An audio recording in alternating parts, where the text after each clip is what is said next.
Hello दोस्तों, आप सबको प्रभु यीशु के समर्थन में जय मसीह। एक बार फिर से आप सबको अपने इस वीडियो में मैं आपका स्वागत करता हूं। दोस्तों, इससे पिछले वाले वीडियो में मैंने आपको बतलाया था कि व्यक्तिगत प्रार्थना किस प्रकार से हमको करना चाहिए। अगर जो वीडियो अगर आपने नहीं देखा है तो ऊपर आई बटन में भी इसका लिंक है और इसी वीडियो के डिस्क्रिप्शन में सबसे नीचे में ये वीडियो मैं आपको डाल दूंगा, जाकर आप देख लीजिएगा कि व्यक्तिगत प्रार्थना किस प्रकार से करना चाहिए। और इस वीडियो में आपको बतलाने वाला हूं कि जब आप व्यक्तिगत प्रार्थना करने के लिए जाएं तो उस व्यक्तिगत प्रार्थना में इन 5 बातों का ध्यान रखें। बहुत सारे लोग कहते हैं कि हम व्यक्तिगत प्रार्थना में क्या करें, शुरुआती कैसे करें, बीच में क्या बोले, लास्ट में क्या बोले, किस प्रकार से हम व्यक्तिगत प्रार्थना करेंगे। तो इस वीडियो में खास करके आप लोगों के लिए बना रहा हूं जो व्यक्तिगत रूप से परमेश्वर से कनेक्ट होना चाहते हैं, जो व्यक्तिगत प्रार्थना में जाते हैं। मेरे प्रियो, अगर जो आप एक मसीह हैं, आप प्रभु यीशु मसीह में विश्वास करते हैं, तो मसीह जो जीवन होता है ना, वो प्रार्थना में जीवन होता है। और हर एक मसीही का ये नेचर होता है, हर एक मसीह ऐसा करता है जो व्यक्तिगत प्रार्थना करता है। अगर जो आप नहीं करते हैं व्यक्तिगत प्रार्थना उपवास आप नहीं रखते हैं, तो आज के बाद से फौरन आप जो है अपने जीवन में व्यक्तिगत प्रार्थना को अपने दिनचर्या का हिस्सा बना लीजिए। और आप व्यक्तिगत रूप से अकेले में, सुनसान में, अकेले में घर में जा करके व्यक्तिगत रूप से परमेश्वर से प्रार्थना करें।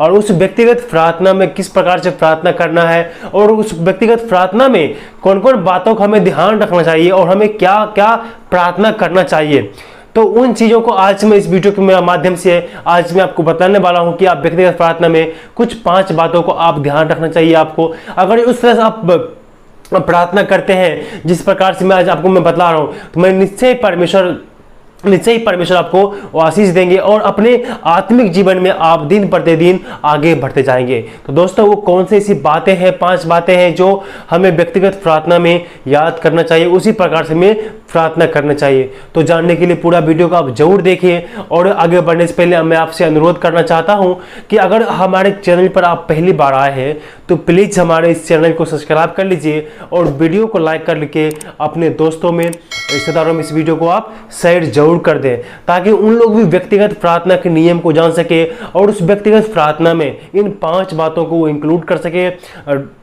और उस प्रकार जब वो प्रार्थना करे तो परमेश्वर उसकी प्रार्थना को सुन सके। तो मैं प्रियो, चलिए बिना किसी देरी के इस वीडियो को हम शुरू करते हैं। दोस्तों, जब आप व्यक्तिगत प्रार्थना करने के लिए जाएंगे, उसमें सबसे जो पहला बात होगा जो आपको ध्यान रखने वाली बात है, वह है सबसे पहले आप परमेश्वर को महिमा दें। हाँ मेरे प्रियो, जब आप भी व्यक्तिगत प्रार्थना में शामिल हुए, जब आप व्यक्तिगत प्रार्थना करना शुरू करें, सबसे पहला बार में आपको परमेश्वर को महिमा देना है। जब परमेश्वर को महिमा देकर प्रार्थना करेंगे तो मेरे प्रियो, परमेश्वर आपसे इंप्रेस होगा, खुश होगा और आपको अच्छा आशीष भी देगा। मेरे प्रियो, जो हमें परमेश्वर को महिमा किस प्रकार से देना है, एक वचन पढ़ेंगे जिस प्रकार से वहाँ दाऊद जो है अपने प्रार्थना में परमेश्वर को महिमा दे रहा है। इस प्रकार जो पहला इतिहास उसका 29 अध्याय का 10 से 13 वचन तक पढ़ते हैं, तो वहां पर दाऊद प्रार्थना करता है परमेश्वर से। देखते हैं बाइबल में किस प्रकार से लिखा है।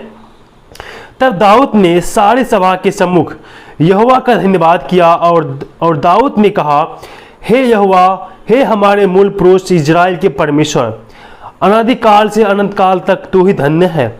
हे यहोवा, महिमा, पराक्रम, शोभा, सामर्थ और वैभव तेरा ही है, क्योंकि आकाश और पृथ्वी में जो कुछ है वह तेरा ही है। हे यहोवा, राज्य तेरा है और तू सबों के ऊपर मुख्य और महान ठहरा है। धन और महिमा तेरी ओर से मिलती है और तू बहुतों के ऊपर प्रभुता करता है। सामर्थ और पराक्रम तेरे ही हाथ में है और सब लोगों को बढ़ना और बल देना तेरे हाथ में है।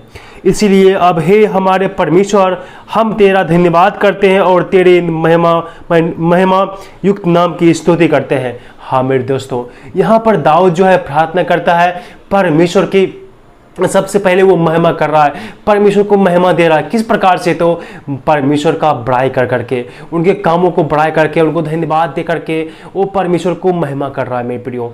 इसी प्रकार से जब भी आप व्यक्तिगत प्रार्थना करने के लिए जाएं, व्यक्तिगत प्रार्थना में सबसे पहले आप परमेश्वर की महिमा करें, उनका गुणगान करें, परमेश्वर की महिमा के साथ, धन्यवाद के साथ उसके सम्मुख में जाए और आप परमेश्वर को महिमा देना शुरू करें मेरे प्रियो। अपनी प्रार्थना में सबसे पहले आप परमेश्वर को महिमा दें। इसमें प्रियो हम आगे बढ़ते हैं, जो हम दूसरा बार में देखते हैं परमेश्वर को धन्यवाद देना। हाँ दोस्तों, जब आप परमेश्वर को धन्यवाद देंगे ना मेरे प्रियो, तो आपकी जो प्रार्थना का जो दूसरा स्टेज होगा वो सबसे पहले होगा आप परमेश्वर को धन्यवाद दो।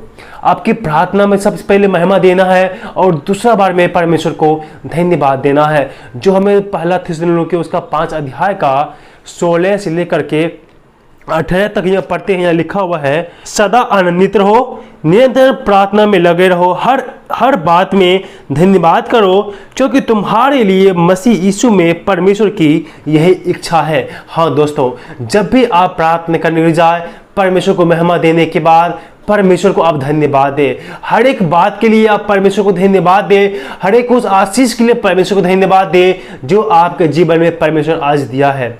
परमेश्वर को धन्यवाद दें कि आज आप जीवित हैं, आप इस संसार में सांस ले पा रहे हैं मेरे प्रियो, इसलिए आप परमेश्वर को धन्यवाद दें। अन्यथा बहुत सारे लोग ऐसे हैं जो इस संसार में आज जीवित नहीं है।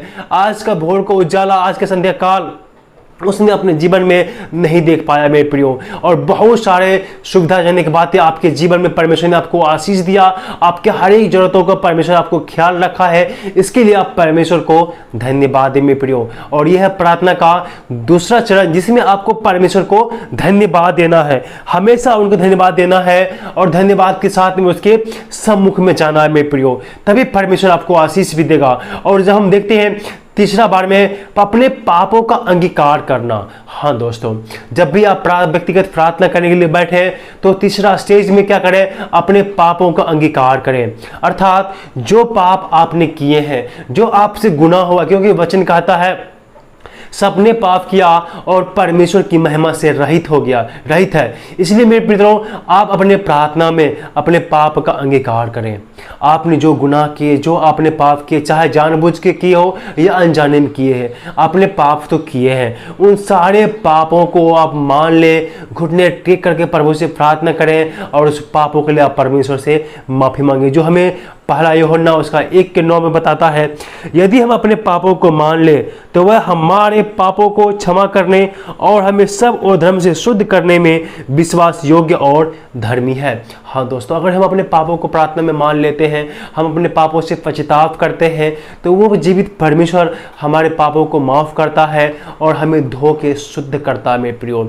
ऐसा में लिखा हुआ है, अगर जो हमारा पाप लाल रंग के क्यों न हो तो भी वो हिम के समान श्वेत हो जाएंगे। वो प्रभु यीशु मसीह हमारे सारे पापों को माफ कर देंगे अगर हम पश्चाताप करेंगे। तो अगर आपने कोई पाप किया है मेरे प्रियो, तो अपने प्रार्थना में, व्यक्तिगत प्रार्थना में अपने पापों का पश्चाताप करें, अपने पापों का स्वीकार करें मेरे प्रियो। हम देखते हैं बाइबल में एक राजा है जो पाप किया, फिर बाद में उसने पश्चाताप किया तो परमेश्वर ने उसे माफ़ किया, उसको माफ़ किया और आशीष भी दिया। इसीलिए मेरे प्रियो, आप अपने व्यक्तिगत प्रार्थना में अपने पापों का अंगीकार करें, अपने पापों का अंगीकार करें, तब जाकर आप प्रार्थना करें मेरे प्रियो। और हम देखते हैं जो चौथा बार में क्या करना है, हम सभी मसीह परमेश्वर के दास, इन प्रेरित यानी प्रचारक के लिए हमें प्रार्थना करना है। जो भी प्रभु यीशु मसीह विश्वास करता है, जो आपको वचन को सुनाता है, जो प्रभु यीशु मसीह के पीछे चल रहा है, उन सब के लिए आप प्रार्थना कीजिए मेरे प्रियो। उन सब के लिए जब आप प्रार्थना करेंगे तो परमेश्वर जो है आपको आशीष देगा। और आपको व्यक्तिगत प्रार्थना में इन सारे बातों को करना है। आपको उस पास्टर के लिए प्रार्थना करना है, उस चर्च के मेंबर के लिए प्रार्थना करता है, तो आप दूसरों के लिए प्रार्थना करना है। अपने व्यक्तिगत प्रार्थना में जो चौथा स्टेज है प्रार्थना करने का, वो है दूसरों के लिए भी प्रार्थना करना, जो हम इफिसियों 6:18 में लिखा हुआ है, हर समय और हर प्रकार के आत्मा में प्रार्थना और विनती करते रहो और इसीलिए जागते रहो कि सब पवित्र लोगों के लिए लगातार विनती किया करो, लगातार विनती किया करो। दोस्तों, मैंने आपको शुरुआती में कहा दिया, जो प्रभु यीशु मसीह में विश्वास करता है ना, उसका प्रार्थना में जीवन होता है और उपवास में जीवन होता है। अगर जो आप एक मसीह है, आप यीशु के पीछे चलने का निर्णय ले लिए हैं, आपने बपतिस्मा लिया, आपने प्रभु में विश्वास करते हैं, तो आपका जीवन जो है प्रार्थना में होना चाहिए। हमेशा प्रार्थना करते रहना चाहिए, चाहे सुबह शाम दोपहर, जब भी आप करते हैं एक रूटीन बना लीजिए, हमेशा आप प्रार्थना कीजिए परमेश्वर से। जितना आप प्रार्थना करेंगे प्रियो, उतना जो है आप परमेश्वर से कनेक्ट हो पाएंगे व्यक्तिगत रूप से। इसलिए मेरे प्रियो, प्रार्थना ही वो जरिया है जिसके माध्यम से हम उस सृष्टिकर्ता परमेश्वर से कनेक्ट हो सकते हैं, उससे बात कर सकते हैं और अपनी समस्या उसको हम बता सकते हैं, ताकि परमेश्वर अपनी इच्छा अनुसार हमारी समस्याओं का समाधान कर सके। इसलिए प्रियो, आप हर एक व्यक्ति के लिए प्रार्थना करें, जो जिस व्यक्ति को आप जानते हैं उन सब व्यक्ति के लिए आप प्रार्थना करें। खास करके आप मेरे लिए भी प्रार्थना कीजिए, ताकि परमेश्वर हमें वो बुद्धि, वो ज्ञान दे, ताकि कि मैं अच्छी तरीक़ा से सुसमाचार को प्रचार कर सकूं। जो जिम्मेदारी परमेश्वर ने हमें दिया है, उस जिम्मेदारी को परमेश्वर का आशीष से उसे मैं पूरा कर सकूं। आप मेरे लिए भी आप जरूर प्रार्थना कीजिएगा मेरे प्रियो, अपने व्यक्तिगत प्रार्थना में जरूर याद कीजिएगा।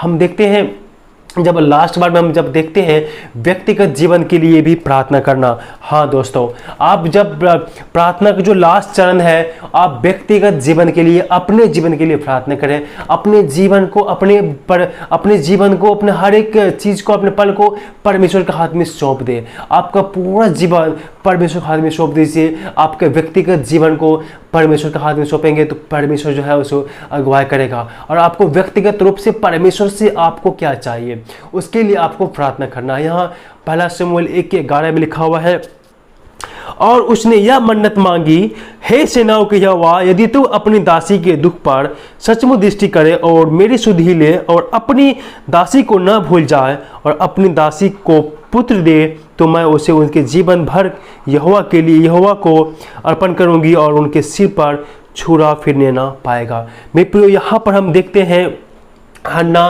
परमेश्वर से प्रार्थना करती है। हन्ना बांझ थी, उसे कोई संतान नहीं थी, तो मेरे प्रियो, वो व्यक्तिगत रूप से परमेश्वर से प्रार्थना किया और प्रार्थना में वो हन्ना परमेश्वर से अपने एक पुत्र को मांगा। जब इसे हम देखते हैं मेरे प्रियो, इसके 27वें वचन को जब हम पढ़ेंगे तो परमेश्वर ने वहाँ पर इनकी प्रार्थना को सुना, उसको एक पुत्र दिया। वहाँ इस प्रकार से लिखा हुआ है, यह वही बालक है जिसके लिए मैंने प्रार्थना की थी और यहोवा ने मुझे मुँह मांगा वरदान दिया। हाँ मेरे प्रियो, इस व्यक्तिगत जीवन के लिए भी आप परमेश्वर से प्रार्थना करें। आपके जीवन की हर एक समस्याओं को परमेश्वर के हाथ में सौंपें और आपका व्यक्तिगत जीवन कैसे आप जीते हैं, कैसे मसीह में आगे बढ़ेंगे, उन सब के लिए आप परमेश्वर से प्रार्थना करें। व्यक्तिगत जीवन में प्रियो, अपने पूरे जीवन को, हर एक क्षण को, हर एक कदम को आप परमेश्वर के हाथ में सौंपें और व्यक्तिगत रूप से परमेश्वर से क्या आशीष, क्या वरदान आपको चाहिए, उसे आप परमेश्वर को उस प्रार्थना के द्वारा आप उसे बता सकते हैं। और परमेश्वर की इच्छा हो तो आपको उसके अनुसार आपको आशीष भी परमेश्वर आपको जरूर देगा मेरे प्रियो। इसलिए प्रियो, जब भी आप प्रार्थना करें, इन 5 बातों को जो आज मैंने बाइबल के सहारे आपको मैंने समझाने का प्रयास किया है, तो मेरे प्रियो, इन 5 बातों को आप हमेशा अपनी प्रार्थनाओं में याद रखें। और जब भी आप प्रार्थना करें, इन 5 बातों, इन 5 स्टेजों से जब होकर के आप जब प्रार्थना करेंगे, तो मेरे प्रियो, आपकी प्रार्थना को परमेश्वर निश्चय ही सुनेगा और आपको मुँह मांगा आशीष, मुँह मांगा वरदान भी परमेश्वर आपको देगा। लेकिन तब देगा जब आप उसकी इच्छा अनुसार, उसकी आज्ञा अनुसार अपने जीवन को बिताएंगे। मेरे प्रियो, जब हम यूहन्ना की पुस्तक पढ़ते हैं, 14 अध्याय में पढ़ते हैं, तो उसमें वचन में कहा है कि जो कोई मेरी आज्ञाओं को मानता है, मेरा पिता उसे प्रेम करता है। मेरे प्रियो, अगर जो आप परमेश्वर की आज्ञाओं को मानते हैं तो परमेश्वर आपके ऊपर में अपनी इच्छा जरूर प्रकट करेगा। परमेश्वर ने वचन में कहा है कि अगर जो मेरी आज्ञाओं को मानता है, उसके अनुसार चलता है, तो मैं अपनी आज्ञाओं उस पर प्रकट करूंगा, मैं अपनी इच्छाएं उस पर प्रकट करूंगा। हाँ मेरे प्रियो, वो परमेश्वर स्वर्ग से उतरेगा, वो परमेश्वर आपके साथ में रहना चाहता है, वो परमेश्वर आपसे बात करना चाहता है, वो परमेश्वर आपको मदद करना चाहता है मेरे प्रियो। लेकिन हमें उसके योग्य बनना है, हमारे अंदर उसे योग्यता होनी चाहिए। हम जब परमेश्वर की महिमा में, प्रार्थना में जब जीवन को बिताएंगे, तो परमेश्वर हमें आशीष जरूर देगा और हमें व्यक्तिगत रूप से अपने जीवन में, आत्मिक जीवन में हम आगे जरूर बढ़ पाएंगे। तो मेरे प्रियो, मैंने आपको कहा था कि इस वीडियो में मैं आपको प्रैक्टिकल प्रार्थना करके सिखाने वाला हूं। मैं किस प्रकार से आप व्यक्तिगत प्रार्थना, इन 5 टॉपिक को इस्तेमाल करते हुए किस प्रकार से आप व्यक्तिगत प्रार्थना कर सकते हैं। आइए हम छोटी सी प्रार्थना करेंगे, उसके बाद ही हम इस वीडियो में आगे बढ़ेंगे। दोस्तों, आप सब अपने रूम में जाएंगे, रूम को बंद करके आप जिस प्रकार से मैंने आपको प्रार्थना करने के लिए अभी सिखाया है, उसी प्रकार से आप प्रार्थना करेंगे। सबसे पहले आप परमेश्वर को महिमा देंगे और महिमा देने के बाद महिमा परमेश्वर की बड़ाई करेंगे, उसकी प्रशंसा करके उसको महिमा देंगे। उसके बाद परमेश्वर को हमें धन्यवाद देना है। उसके बाद जो धन्यवाद के बाद जो है परमेश्वर से हमें पाप का अंगीकार करना है, पापी की के लिए माफ़ी मांगना, जो मैंने गुनाह किया, जो मैंने पाप किया, उसके लिए पाप से हमें पश्चाताप करके माफ़ी मांगना है। और चौथा बार में हमें उन सब भाई बहन के लिए प्रार्थना करेंगे जो मसीह में आगे बढ़ना चाहता है, जो आगे बढ़ रहा है, उन सब के लिए प्रार्थना करेंगे। उसके बाद में पाँचवा बार में हमें व्यक्तिगत जीवन के लिए परमेश्वर से प्रार्थना करना है, अपने जीवन को परमेश्वर के हाथ में सौंपना है, अपने जीवन में उसे अगुवाई हमें मांगना है। चलिए इस प्रार्थना को हम प्रैक्टिकल करके देखते हैं, ताकि आप अच्छी तरीक़ा से, मैं आपको पूरा बेसिक तरीक़ा से सिखा करके आगे बढ़ना चाहता हूँ, ताकि आपको कोई दिक्कत ना हो एक सच्चा मसीह जीवन जीने में। अपने आँखों को बंद करके आप घर में जाए, रूम को बंद करें, बाइबल को पढ़ें, अपनी आंखों को बंद करके बोले, हे परमेश्वर पिता, आपको मैं धन्यवाद करता हूँ पिता, आपकी महिमा करता हूँ पिता परमेश्वर, सारा ऐश्वर्य महिमा सारा सब कुछ तेरे हाथ में पिता परमेश्वर, मैं आपको धन्यवाद करता हूँ पिता, आपकी प्रशंसा करता हूँ, आपकी बड़ाई करता हूँ पिता परमेश्वर, आपकी बड़ाई हुए करते हुए पिता परमेश्वर हम तेरे सम्मुख में आते पिता परमेश्वर। और पिता मैं आपको धन्यवाद करता हूँ पिता इस समय के लिए पिता, जो आपने हमारे जीवन में दिया पिता परमेश्वर,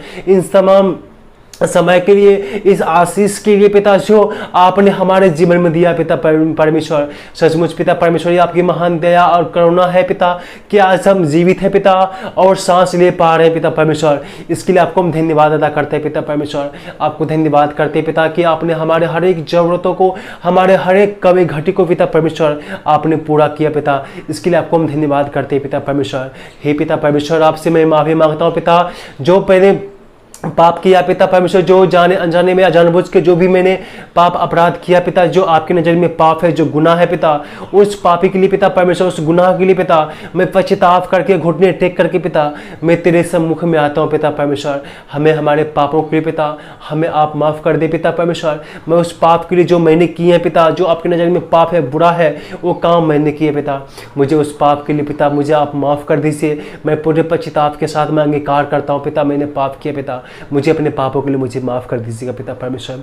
हे पिता, आज मैं आपसे प्रार्थना करता हूँ पिता उन तमाम भाई बहनों के लिए पिता, जो आज आप पर विश्वास करता है पिता, जो आपके वचन का प्रचार करता है पिता परमेश्वर, उन सारे भाई बहन के लिए पिता आपसे मैं प्रार्थना करता हूँ। उन सबको पिता आत्मिक तौर पर पवित्र आत्मा से अगुवाई प्रदान कर, ताकि उन लोग जो आपके वचन का प्रचार करता है उनके से बातचीत कर पिता, अपने वचन का प्रकाशन उसे दे, ताकि वो अच्छी तरीक़ा से सुसमाचार कार्य को प्रचार कर सके। जो जिम्मेदारी आपने उसे दिया पिता, उसे हम तेरे पवित्र हाथ में सौंपते हैं। हे पिता, मैं अपने व्यक्तिगत जीवन को पिता, अपने जीवन को पिता हम तेरे हाथ में सौंपते पिता। आप हमें आशीष करें पिता परमेश्वर। और पिता, जिस प्रकार से आप मुझे चलाना चाहते हैं पिता, वैसे मुझे चलाए पिता परमेश्वर। मैं अपने जीवन का आपका हाथ में सौंपता पिता, मेरा मार्गदर्शन कर पिता, ताकि मैं अच्छी तरीक़ा से पिता सच्चा मसीह जीवन जी सको पिता। हे पिता परमेश्वर, तो भी हमारी नहीं परंतु आपकी इच्छा पूर्ण हो पिता परमेश्वर। जैसा आप चाहते पिता वैसा पिता परमेश्वर मुझे चलाए पिता, वैसा पिता परमेश्वर मुझे आशीष दे पिता। हम सब कुछ तेरे पवित्र हाथ में सौंपते हुए पिता परमेश्वर, इस समय को, इस क्षण को पिता हम तेरे पवित्र हाथ में सौंपते हुए ये विनती यीशु के नाम से मांगते हैं, आमीन। मेरे प्रियो, इसी प्रकार से आप प्रार्थना करें, जो प्रार्थना का डेमो करके मैंने आपको बतलाया है पिता। इसी प्रकार से आप अपने व्यक्तिगत प्रार्थना में, व्यक्तिगत जीवन में इसी प्रकार से आप प्रार्थना कर करके अपने मसीह जीवन में आप आगे बढ़ पाएंगे। मेरे प्रियो, मैंने आपको छोटा सा प्रार्थना करके आपको सिखाया कि आपको व्यक्तिगत प्रार्थना में इसी प्रकार से प्रार्थना करना है। जब इस प्रकार से प्रार्थना करेंगे तो आप देखेंगे कि परमेश्वर आपको आशीष देगा, और आपका जो व्यक्तिगत प्रार्थना जीवन है, जो व्यक्तिगत जीवन है, उस जीवन में आप धीरे धीरे आगे बढ़ पाएंगे। मेरे प्रियो, आप शुरुआत करें मेरे प्रियो प्रार्थना करने का। शुरुआती में थोड़ा सा आपको दिक्कत होगा, लेकिन जब धीरे धीरे जब आप प्रार्थना करेंगे, कभी 1 मिनट करेंगे, कभी 2 मिनट करेंगे, कभी 5 मिनट करेंगे, कभी 10 मिनट करेंगे, ऐसे कर करके आपका समय बढ़ता जाएगा, और आप परमेश्वर के आत्मिक जीवन में आगे बढ़ते जाएंगे, और प्रतिदिन परमेश्वर आपको आशीष देगा, और आपको वो पवित्र आत्मा आपको मार्गदर्शन करेगा, और आपको हमेशा सही रास्ते में चलाएगा, और आपके आत्मिक उन्नति देगा। इस वीडियो के द्वारा परमेश्वर आप सबको आशीष दे, आमीन।